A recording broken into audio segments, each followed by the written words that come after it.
दोस्तों, ये हॉरर के किस्से के आज के एपिसोड में आपका स्वागत है। मैं हूं वीरेंद्र और आज मैं आपको सुनाने वाला हूं चंद्रगढ़ हवेली का वो रहस्य जो सालों से अभिशाप समझा जाता था, लेकिन असलियत कुछ और ही थी। अगर कहानी पसंद आए तो लाइक कमेंट जरूर करना, क्योंकि आज का केस बहुत अलग है। मुंबई की उस सुबह में हल्की ठंड थी। मैं डॉ अर्जुन अपने दोस्त, देश के सबसे तेज दिमाग वाले जासूस समर रणावत के साथ बैठा था। समर बिना पलक झपकाए एक अखबार की कतरन घूर रहा था। मैंने पूछा, क्या मिला? क्या नया केस है? समर बोला, अर्जुन, ये कोई साधारण मौत नहीं है। चंद्रगढ़ हवेली में हत्या हुई है और हालात अजीब हैं। दरवाजे पर जोरदार दस्तक हुई। एक चिंतित आदमी अंदर आया, राजन सिंह, मृतक का बेटा। उसने कहा, मिस्टर रणावत, मेरे पिता देवेंद्र सिंह कल रात अपने स्टडी रूम में मरे हुए मिले। कमरा अंदर से बंद था, खिड़कियां जंग लगी और उनके चेहरे पर ऐसा खौफ जैसे उन्होंने मरने से पहले कोई छाया देखी हो। थोड़ा रुका, फिर बोला, हमारे परिवार में सालों से बताया जाता है कि चंद्रगढ़ हवेली में एक अभिशप्त छाया सोई हुई है और जो भी वारिस उसे चुनौती देता है वो उसे खत्म कर देती है। समर बस मुस्कुराया और बोला, चल अर्जुन, चंद्रगढ़ चलते हैं। अगली सुबह हम चंद्रगढ़ पहुंचे।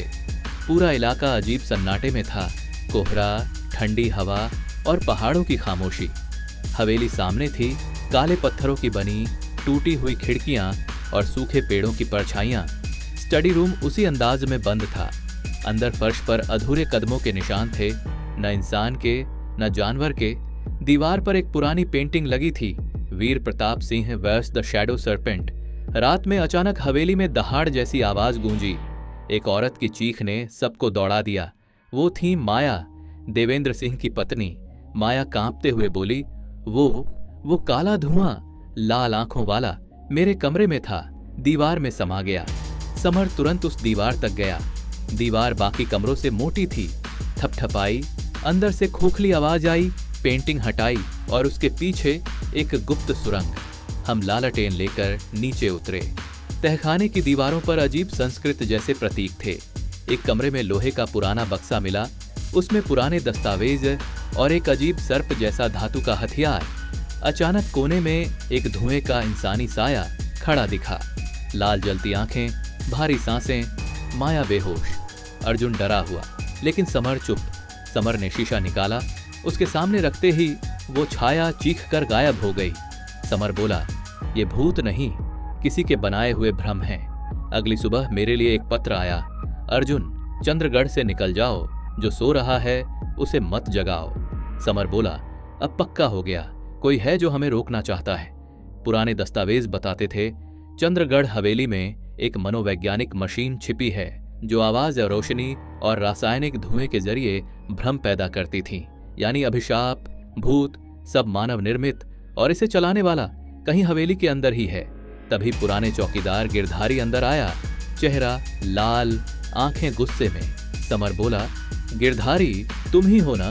वीर प्रताप सिंह की नाजायज औलाद। तुम्हें हवेली कभी नहीं मिली, इसलिए तुमने डर का खेल रचा। गिरधारी टूट गया।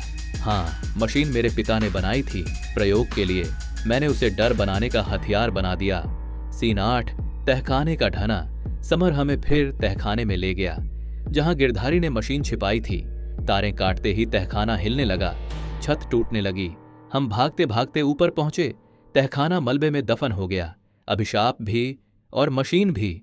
अगली सुबह सूरज की रोशनी पहली बार हवेली में इतनी शांत लगी। माया बोली, आपने मेरे परिवार से सदियों का डर मिटा दिया। हवेली को बाद में एक स्कूल में बदल दिया गया जहां ज्ञान होगा, डर नहीं। समर ने अपना नोटबुक बंद करते हुए कहा, भूत नहीं होते अर्जुन, डर होता है, और जब इंसान डर का फायदा उठाए तो वही असली दानव है। हम मुंबई लौट आए और कमरे में कोई हमारा इंतजार कर रहा था, एक नए केस के साथ जो अगले एपिसोड में सुनाऊंगा।